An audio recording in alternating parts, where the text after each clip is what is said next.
Hello my friend, welcome to Kryptonic One. बहुत बहुत स्वागत है मेरे चैनल में आपका। दोस्तों, आज जो बात करेंगे एनएफटीबी के बारे में बात करेंगे।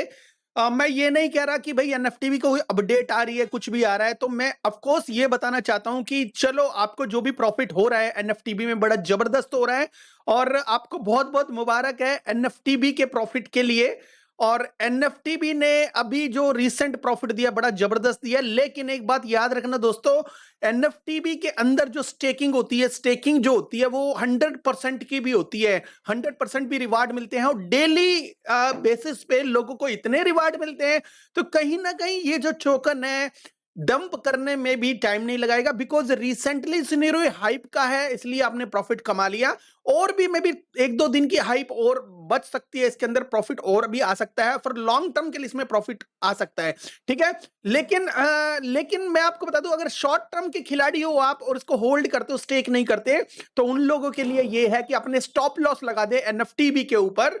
ठीक है, वैसे मैं आपको यह बता दूं कि यह बिल्कुल भी किसी भी तरह की कोई फाइनेंशियल एडवाइस नहीं है, जैसा कि स्क्रीन पे आप देख रहे हो, because I am not a financial adviser at all. तो एनएफटीवी का जो परसेंटेज बढ़ाया, अगर हम देखें कि 30 दिन के अंदर कितना परसेंटेज दिया है, 30 दिन के अंदर दिया है 63%। हम लोग भी बार बार अपडेट देके हमें भी लगने लगा था पता नहीं एनएफटीवी क्या करेगा क्या नहीं करेगा। मैंने कम से 8 से 10 वीडियो इसके ऑलरेडी बनाए थे और काफी लोग कहते थे। अभी रिसेंटली में मैंने एक वीडियो बनाया था एनएफटीवी के ऊपर, एक ये वाला है और एक ये वाला एनएफटी रिसेंट अपडेट। तो दोस्तों, हम भी लोग सोच रहे थे पता नहीं क्यों ये बढ़ नहीं रहा, बाकी सारे टोकन बढ़ गए। ये लो कैप है और अच्छा काम भी कर रहा है और हमें किसी तरह की कोई शिकायत नहीं है, बिकॉज रिवार्ड भी अच्छे खासे मिल रहे थे इसके अंदर। तो कहीं ना कहीं जो एनएफटी भी है एक सपोर्टिव प्रोजेक्ट के रूप में निकल के आया है बाहर।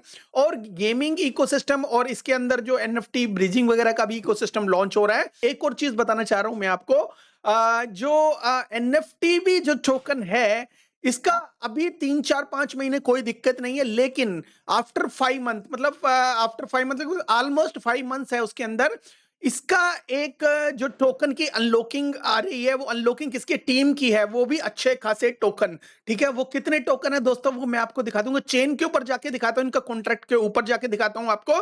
तो इनका जो कॉन्ट्रैक्ट है वो इसका है, ट्रांजेक्शन है, शे है। और जो अगर टीम के जो फंड देखा जाए, तो टीम का जो फंड है तो 108 मिलियन जो टोकन है वो इनके जो आने वाले हैं, वो कितने दिन में आएंगे दोस्तों, डेट आप अपने आप से कैलकुलेट कर लेना।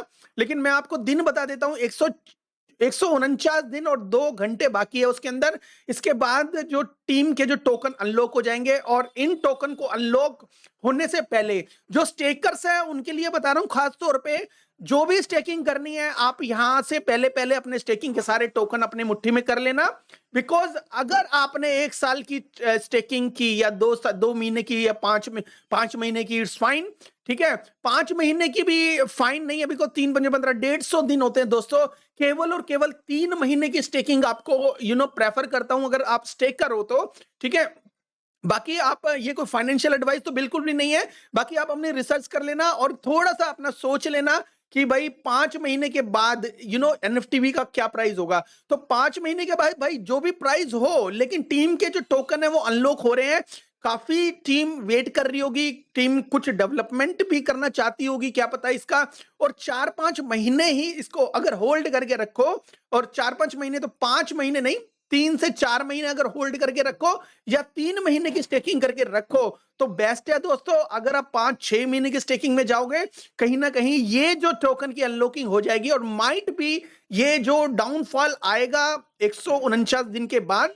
तो मुझे ऐसा लगता है कि आपको ये चीज जरूरी है जानना, जिन भी लोगों ने टोकन को होल्ड कर रखा है या स्टेक कर रखा है। अगर स्टेकिंग रिवार्ड मिल रहा है तो नेक्स्ट जो स्टेकिंग करोगे आप, बिल्कुल भी 6 महीने की मत करना, वहां पे आपको थोड़ा सा लॉस हो सकता है। ठीक है, अच्छा खासा जो प्राइस दिया है, कॉन्ट्रैक्ट याद रखना और इसकी अनलॉकिंग याद रखना कि भाई अनलॉकिंग इनकी होनी है। और उसके साथ साथ, अनलॉकिंग के साथ साथ, स्टेकिंग का जो रिवार्ड है दोबारा से इसी टोकन में डालोगे, तो कहीं ना कहीं अगर आप 6 महीने के स्टेकिंग वगैरह करते हो, तो वो थोड़ा सा ध्यान से करना। मेरे हिसाब से वो बिल्कुल करना ही मत, जब तक इनके टोकन की अनलॉकिंग हो जाती है और एक फिर दोबारा से आपको चांस मिलेगा 3 से 4 महीने के बाद। तो 3 से 4 महीने के बाद जब आपको चांस मिलेगा, तो उस चांस को फिर से आप लेना और फिर से डिप के अंदर बाय करना, तो वो एक बहुत अच्छी बात होगी। और लगातार डिप का इंतजार इस टोकन के अंदर कर सकते हो, कोई प्रॉब्लम नहीं है। और जैसे ही आपको डिप मिलता है फिर से री एंटर। एक टाइम ऐसा आएगा तो इसके अंदर डिप भी आना बंद हो जाएगा,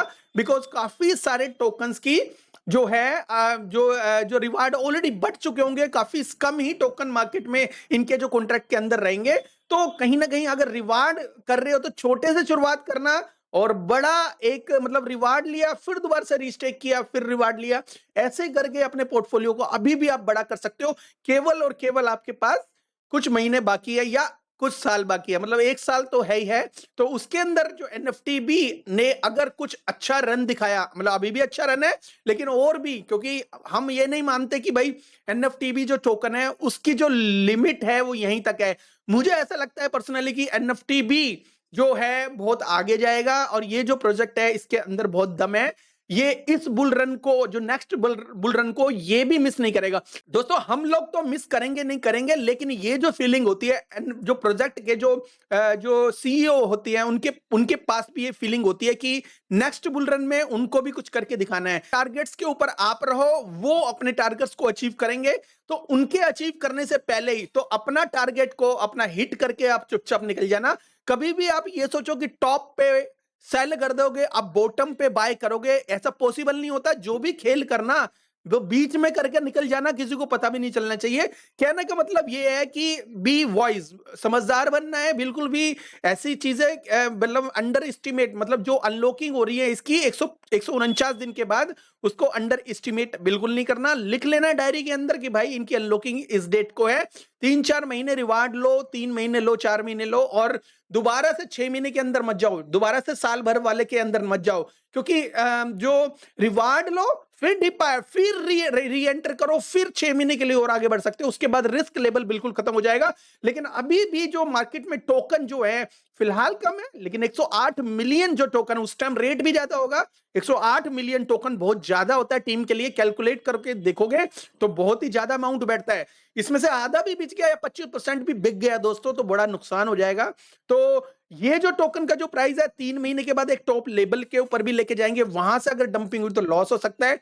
तो इससे पहले ये डेज को अच्छी तरह से देख लेना। मैं दोबारा से आपको दिखा देता हूं कि 149 दिन बाकी है इसके अंदर और 2 घंटे बाकी है। तो 149 दिन या 140 दिन के बाद अपने टोकन अपनी मुट्ठी में करके जो भी आपने निकलना निकल जाना, और नहीं निकलना तो वो आपकी अपनी मर्जी है। मुझे आपको बताना था, काफी दिनों से मैं सोच रहा था इस चीज को मैं बताऊंगा। तो ये आप बड़े ध्यान से रखना, मतलब ये समझ लो कि 4 महीने तक आप इसको रख सकते हो, 3 से 4 महीने, और उसके बाद अच्छा सा मुहूर्त देख के इसमें से आप निकल सकते हो, कोई दिक्कत नहीं है। ठीक है, वीडियो था एनएफटीबी टोकन के बारे में, और उसकी जो हाइप आई है एक बार, उसके लिए दोबारा से आपको वेरी वेरी कॉन्ग्रेचुलेशंस। और इस इंडस्ट्री के बारे में बहुत कम जानते हैं, तो कहीं ना कहीं उसको हमारा प्रीमियम ग्रुप ज्वाइन करना चाहिए। तो ये प्रीमियम ग्रुप का डिस्क्रिप्शन है। 6 मंथ के 3000 और 1 साल के जो 4500 रुपए हैं केवल। 6 मंथ और 1 ईयर का जो हमने जो प्रोग्राम स्टार्ट किया हुआ है, अगर कोई भाई इसे ज्वाइन करना चाहता है तो उसके लिए बहुत बहुत वेलकम है। थैंक यू वेरी मच दोस्तों, have a good one, take care, bye bye.